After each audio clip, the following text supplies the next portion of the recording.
So this is my Creality CR-10s that I got last week. Just had it about a week now. So after 1 week of printing, this is all the stuff I've printed. There was some under extrusion on some things, but that was solved just by unblocking the nozzle, because the nozzle got blocked. You can feel that as well. The white PLA, all the parts are for the plastic that came with the printer, and then the blue parts are all Hobby King blue PLA, so I ran out of the white PLA quite quick.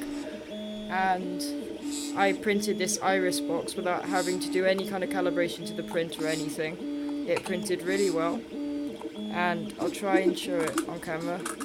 So as it opens, it's hard to close it with one hand, so I'll just leave that like that.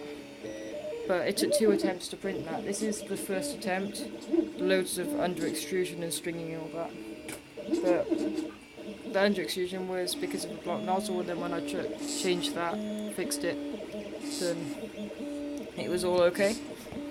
So this thing is currently printing is a Pikachu model, which is like this one here, but it's better. All of these things I've printed so far I found on Thingiverse, so it's a really good place to find things. So thanks for watching, bye.